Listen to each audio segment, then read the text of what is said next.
Stainless steel soap அப்படின்னு சொல்லி இன்ஸ்டாகிராமில் சுற்றிட்டு இருந்துச்சு. சரி நானும் அதை வாங்கி செஞ்சு விடலாம் அப்படின்னு சொல்லி கார்டுகள்கிட்ட ஆர்டர் போட்டேன். ஆர்டர் போட்டு 10 நாளைக்கு மேலே ஆச்சு, ப்ராடக்ட் இன்னும் டெலிவரி ஆகலை. நானும் ஒரு நாள் எதிர்ச்சியாக ஞாபகம் வந்து அந்த சோப்பு என்னாச்சு அப்படின்னு சொல்லி செக் பண்ணி பார்க்குறப்போ டெலிவர்டு அப்படின்னு சொல்லி காட்டுது. ஆனால் ப்ராடக்ட் வரவே இல்லை. சரி நம்மளும் கார்டுகளில் கால் பண்ணி கேட்போம்னு கால் பண்ணி கேட்டால் அவங்க ப்ராடக்ட் டெலிவரி ஆயிருச்சு அப்படின்னு சொல்லி அவங்க லோக்கல் ஹப்பில் விசாரிச்சு என்னெல்லாமோ பண்ணி ஃபைனலாக டெலிவரி ஆயிருச்சு அப்படின்னு தான் சொல்கிறாங்க. நான் இன்னும் ஒரு படி மேலே போய் எஸ்கலேஷன்லாம் பண்ணி அவங்க சீனியர்ட்டெல்லாம் பேசி யார்கிட்ட பேசினாலும் சரி, அம்மா சத்தியமா ப்ராடக்ட் டெலிவரி ஆயிருச்சு அப்படின்றாங்க. கடைசியில் எனக்கே வந்து சந்தேகம் வந்துருச்சு, ஒருவேளை நம்ம ப்ராடக்டை வாங்கி வச்சுட்டு டெலிவரி ஆகலன்னு தேடிட்டு இருக்கோமோ அப்படின்னு சொல்லி அங்கங்கே தேடி பார்த்தா தான் தெரியுது ப்ராடக்ட் டெலிவரி ஆயிருக்கு.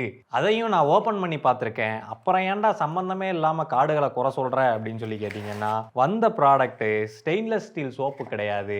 இது ஏதோ ஒரு குப்பை மாதிரி ஒரு ஸ்பாஞ்ச் மாதிரி ஒன்றை பிடிச்சி அனுப்பி வச்சிருக்காங்க. ஏன்னா இதுக்கு முன்னாடியும் இதே மாதிரி 2 ப்ராடக்ட் நான் ஆர்டர் பண்ணாத ப்ராடக்ட் எனக்கு வந்துச்சு, டெலிவரி ஆச்சு. பட் அதுவும் வந்து இந்த மாதிரியான டம்மி ப்ராடக்ட் தான், பெரிய ப்ராடக்ட்லாம் ஒன்றும் கிடையாது. ஸோ அந்த மாதிரி ஒன்று தானோ அப்படின்னு சொல்லி நினச்சிட்டு நானும் விட்டுட்டேன். அதுக்கப்புறம் தான் தெரியுது அந்த ஸ்டெயின்லெஸ் ஸ்டீல் சோப்புக்கு பதிலாக தான் இதை அனுப்பி விட்டுருக்காங்க. அப்போ கார்டுகள் சொன்னது கரெக்ட் தான், ப்ராடக்ட்டை டெலிவரி பண்ணியிருக்காங்க. ஆனால் வேற ஒரு ப்ராடக்ட் அனுப்பி வச்சிருக்காங்க. அப்போ இதுக்கு என்ன பண்ண போற அப்படின்னு சொல்லி கேட்டிங்கன்னா, வேற என்ன, மறுபடியும் சண்டை தான்.